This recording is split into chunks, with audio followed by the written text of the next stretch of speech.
जीवन में हर तरफ था बस अंधियारा ही अंधियारा। ना थी कोई उम्मीद, ना था कोई सहारा। फिर मिला गुरुजी का आशीर्वाद और बुलंद हुआ मेरी किस्मत का सितारा। जय गुरुदेव। भाग्य दर्पण, उम्मीद की एक किरण। नमस्कार, अभिनंदन, आभार। मैं हूं प्रियंका सिंह। आप देख रहे हैं आपका बेहद खास कार्यक्रम भाग्य दर्पण।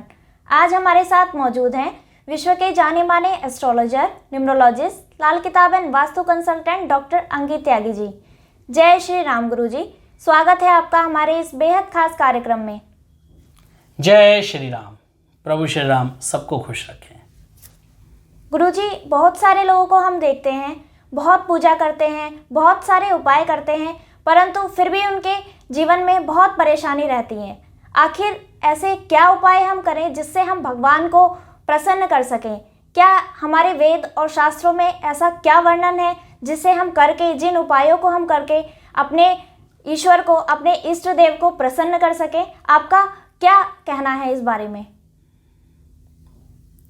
भगवान हमेशा भाव के भूखे होते हैं और मैं कम से कम याद नहीं, अनगिनत समय, शायद सैकड़ों बार ये एग्जाम्पल दे चुका हूँ और सैकड़ों बार मैंने पहले भी इस चीज़ का वर्णन किया है। कई सारे लाइव सेशंस में, कई सारे शोज़ में मैंने ये बोला है कि भाई भगवान भाव का भूखा होता है। और हमारे शास्त्र, पुराण, वेद भी यही कहते हैं कि भगवान को अगर कुछ चाहिए तो आपका भाव चाहिए। आप एक भाव से भगवान को बुलाकर तो देखो, अगर वो ना आए तो कहना। आप वो भाव अपने अंदर जगा कर तो देखो, अगर वो ना आए तो कहना। आप उसको उस मन से पुकार के तो देखो, अगर वो आपके सामने ना आए तो कहना। एक छोटी सी स्टोरी मैं आप लोगों के साथ शेयर करने जा रहा हूं। शायद आप, अगर मैं इस स्टोरी को सुनाता हूं तो मेरी आंखों में थोड़े से आंसू आ जाते हैं। कुछ समय पहले की घटना है, अभी मुझे सुनने को मिली रिसेंटली ही, तो मैं आप लोगों तक पहुंचा रहा हूं। ऐसा सुना कि ये सच्ची घटना है। मैंने व्यक्तिगत रूप से नहीं देखा, बट जिस व्यक्ति ने मुझे बताया, काफ़ी विश्वसनीय व्यक्ति है और उसने बताया कि ये सच्ची घटना है। नोएडा के कॉल सेंटर में काम करने वाली एक लड़की, जो बाबा श्याम की बहुत बड़ी भक्त थी और बाबा श्याम का फोटो अपने मोबाइल में वॉलपेपर पर लगा कर रखती थी, बस उसी को निहारती थी।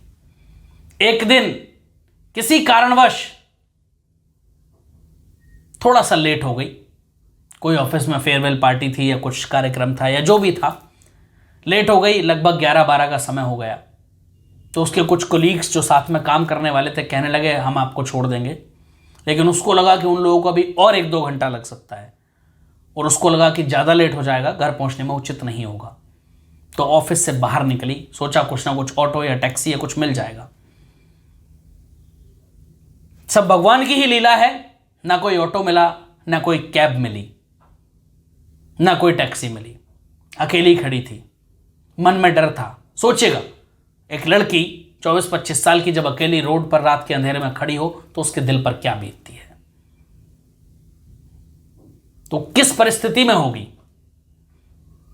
बस मन ही मन एक ही चीज पुकार रही थी, जिसको हमेशा मानती थी, बाबा श्याम। और उसको भरोसा था कि श्याम आएगा। भाव था उसका, श्रद्धा थी उसकी, अटूट विश्वास था उसके अंदर। और अगर आपके अंदर विश्वास हो तो भगवान तोड़ता नहीं है। तभी कुछ देर बाद वो देखती है कि एक बाइक पर एक व्यक्ति आकर के रुकता है और कहता है कि बहन, आप क्यों यहां अंधेरे में खड़े हो? तो उसने कहा कि नहीं नहीं, मुझे कोई लेने आ रहा है, क्योंकि वो थोड़ा सा डर गई। उसको लगा पता नहीं कौन है, क्यों पूछ रहा है। आप समझ सकते हो वो सिचुएशन, वो थोड़ा सा डर गई। उसने कहा नहीं नहीं, मुझे कोई लेने आ रहा है। तो उसने कहा बहन, जब तक आपको कोई लेने आ रहा है मैं यहां रुक जाता हूं, ताकि, क्योंकि आप यहां अकेले खड़े हो, ऐसा ना हो कि कोई आपको परेशान करे, और जैसे ही कोई लेने आएगा मैं चला जाऊंगा, आप भी चले जाना। तो उस लड़की ने कहा नहीं नहीं, आप जाइएगा, आप यहां मत रुकेगा, क्योंकि वो डर रही थी बेचारी, मन में डर था, संकोच था। तो उस लड़के ने कहा ठीक है मेरी बहन, अगर आप चाहती है मैं चला जाऊं तो मैं चला जाता हूं, बस एक छोटा सा काम आप मेरे कहने से कर दो कि आप अंधेरे की जगह थोड़ा सा उजाले में खड़े हो जाओ कम से कम, ताकि अगर कोई आए भी या कुछ हो भी तो आपको दिखे, कोई परेशानी आपके ऊपर ना आ पाए। तो लड़की को लगा शायद सही कह रहा है, गलत नहीं कह रहा। तो लड़की थोड़ा सा शिफ्ट होकर के एक स्ट्रीट लाइट के नीचे उजाले में आकर के खड़ी हो गई। वो लड़का गया नहीं, थोड़ा सा आगे जाकर के खड़ा हो गया और कुछ देर बाद एक ऑटो वहां आकर के रुका। तो उस ऑटो में वो लड़की बैठने लगी। जब वो लड़की बैठने लगी तो वो लड़का अपनी बाइक घुमा करके वापस लाया और वापस ला करके उसने उस ऑटो वाले को कहा कि ये लड़की जो तुम्हारे ऑटो में बैठी है मेरी बहन है और आप इसको घर छोड़िएगा और मैं आपके ऑटो के पीछे पीछे चल रहा हूं, ताकि ऑटो वाले को यह ना लगे कि ये लड़की अकेली है। देखिए उस भगवान की लीला, देखिए उस बाबा श्याम की कृपा। ऑटो आगे आगे और वो बाइक वाला पीछे पीछे चलता रहा। जब वो लड़की अपने घर पर जाकर उतर गई तो उसने देखा कि वो बाइक वाला लड़का उसके पीछे था। तो उस लड़की ने मनी मन सोचा कि भगवान ऐसा भाई सबको दे, जो शायद जानता भी नहीं था, अपने सगे भी उतना नहीं कर पाते हैं और वो अनजान व्यक्ति मेरे लिए इतना कर रहा है। तो उसने कहा भैया आपका बहुत बहुत आभार, धन्यवाद। उसने पूछा बहन आपका घर आ गया? उसने कहा यही मेरा गेट है, बस मैं घर के अंदर ही जा रही हूँ। तो व्यक्ति वापस चलने लगा जो बाइक सवार था। तो उसने पूछा, लड़की को अंदर से एक लगा कि भाई इतना अच्छा व्यक्ति है, कम से कम इससे पूछ लिया जाए क्या नाम है, कहाँ रहता है। तो उसने कहा भैया आपने इतना किया उसके लिए धन्यवाद, लेकिन आप कम से कम अपना नाम तो बताते जाओ और आप कहाँ रहते हो। तो आवाज आई कि मेरी बहन मैं तेरा छोटा भाई श्याम हूं। और ये कह करके वो लड़का निकल गया और मैं यहीं थोड़ा सा आगे रहता हूं। तो सोचिए कि भाव का भूखा भगवान आप परेशानी में हो और ना आए, ऐसा हो नहीं सकता। आप माना कर तो देखो, आप बुला कर तो देखो। परेशानी कहां है कि हम बुला नहीं पाते हैं? परेशानी कहां है? हमारे अंदर भाव नहीं है, हमारे अंदर श्रद्धा नहीं है। और जब तक श्रद्धा नहीं होगी तब तक वो नहीं आएगा, तब तक वो नहीं आएगा, तब तक आपकी वो नहीं सुनेगा। अगर आपको अपनी सुनानी है तो मन के अंदर वो भाव जगाना होगा। कुछ समय पहले की एक सच्ची घटना और मैं आपको बता रहा हूं, जो मैंने खुद सुनी एक व्यक्ति के मुंह से। व्यक्ति ने बाबा श्याम का एक भजन सुन लिया और मन में इच्छा हुई कि खाटू जाकर के दर्शन कराता हूं, और निकल पड़ा गाड़ी लेकर के। रात को खाटू पहुंच गया और रात को ही रिंगस से निशान उठाया और खाटू की यात्रा शुरू करने लगा। तो जब निशान उठा रहा था तो एक बूढ़ा व्यक्ति सामने मिला।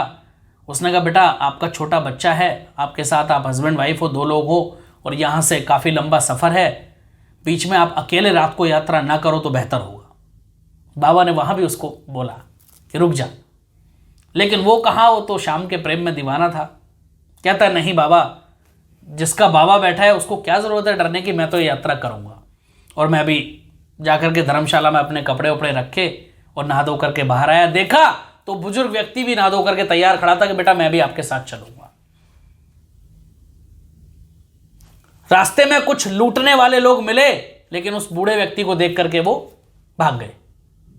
और जब बाबा श्याम के मंदिर पर पहुंच गए तो वहां जाकर के उस व्यक्ति को एहसास हुआ कि मेरे साथ ये कौन है, और उसको उसकी आंखों में एक तेज दिखा। तो उस व्यक्ति ने बोला कि आप वही श्याम हो। तो बाबा श्याम हमेशा आपकी रक्षा करते हैं। भगवान किसी भी रूप में, ऐसा हो ही नहीं सकता कि ना आए। वो किसके भूखे होते हैं? सिर्फ भाव के।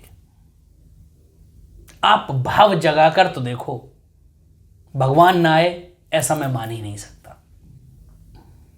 अरे रामचरितमानस के अंदर इसका वर्णन मिलता है, आप पढ़ो, कितने सारे एग्जाम्पल्स हैं।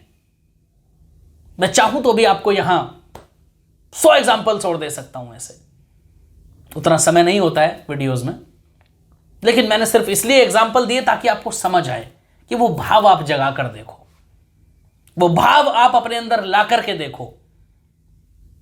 परेशानी ही यह है कि हमारे अंदर वो भाव है ही नहीं, हमें उतना अटूट विश्वास भगवान पर है ही नहीं। आप उस अटूट विश्वास को जगा कर देखो और वो आपकी हर परिस्थिति को न बदल दे, आपकी हर दुख को न हर ले, आपके हर कष्ट को दूर न कर दे, आपके हर सुख में आपका साथी न बन जाए, तो कहना जरूर बनेगा। बस आप अपने अंदर वो भाव लेकर के आओ, आप अपने अंदर वो समर्पण लेकर के आओ, आप अपने अंदर वो श्रद्धा लेकर के आओ, आप अपने अंदर वो सत्कर्मों का एक जो सत्कर्म होते हैं उनकी आदत बना करके देखो, उनको अपने जीवन में अपना करके देखो आपका जीवन कैसे परिवर्तित होता है। ये 2 एग्जाम्पल्स मैंने सिर्फ आपको समझाने के लिए दिए कि वो भाव आपको जगाना है आज से ही। और मैं कहता हूं आप भगवान को किसी भी रूप में मानते हो, किसी भी रूप में आप भगवान को मानते हो, भगवान ना आए ऐसा हो नहीं सकता। ये मेरा विश्वास ही नहीं, ये मेरी निष्ठा भी है और मैंने ऐसे कितने एग्जाम्पल्स खुद देखे हैं। तो आप ये करना शुरू कीजिए, भगवान जरूर आएंगे।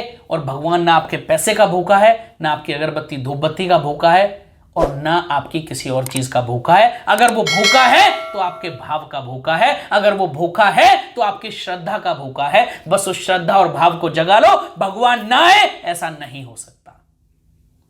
बस ये करके देख लो, भगवान जरूर आएंगे। बहुत बहुत आभार आप सबका। धन्यवाद गुरुजी, हमारे दर्शकों को बताने के लिए कि किस प्रकार भगवान का स्मरण करना है।